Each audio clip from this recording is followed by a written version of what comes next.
नमस्कार, मी प्रमिला विनोद शिरसाट।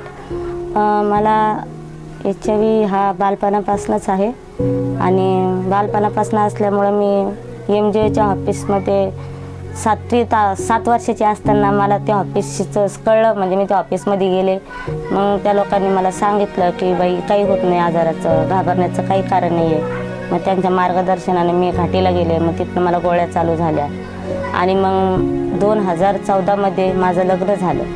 लग्न झाल्यानंतर मग मला एक मुलगी झाली 2017 मध्ये। ती मुलगी आता MJSच्या ऑफिसला मला सल्ला मार्गदर्शन दिल्यामुळे ती मुलगी सुद्धा माझी आज निगेटिव्ह आहे। माझी परिस्थिती एवढी हालाकीची असताना मी आज इथपर्यंत आली आणि मला मार्गदर्शन केलं MJSच्या ऑफिसनं, म्हणून मी आज इथपर्यंत आली। मला तर असं वाटतंय MJSच्या ऑफिसकडनं येण्या जाण्याचं भाडं भेटतं आणि मला पोषक आहार पण भेटतो।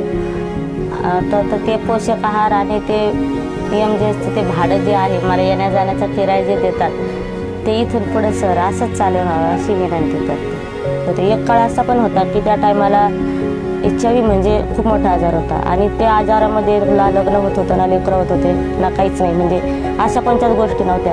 पण आता त्या गोष्टीवर मात झाली आणि ते अशक्य गोष्टी शक्य झाल्या। लग्न पण होत आहे आणि लेकरं पण होत आहे। मग मला असंच एक वेळेस असं वाटलं की बाबा माझ्या मैत्रिणीचे लग्न झालेत, मग माझं का नको। मग आजी तर काही मनावर धरत नव्हती। मी मॅडमकडे डॉक्युमेंट्स वगैरे नेऊन दिले, लग्न झालं। मग कशाचं पहिलं जे आयुष्य होतं ते पुन्हा चालू झालं।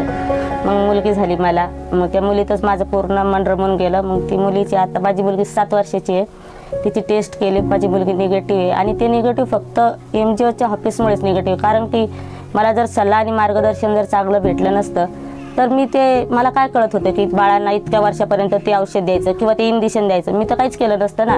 औषध द्यायचं या गोष्टीमुळेच आज माझी मुलगी निगेटिव्ह निघाली। त्याबद्दल MJSच्या ऑफिसचे मी खूप मोठे धन्यवाद मानते आणि मला आतापर्यंत सर जी मदत केली त्या ऑफिसनं, मला इथून पुढे पण करा हीच अपेक्षा करते आणि माझ्यासारख्या असंख्य जे रुग्ण आहेत त्यांनाही मदत भेटावी अशी मी अपेक्षा करते।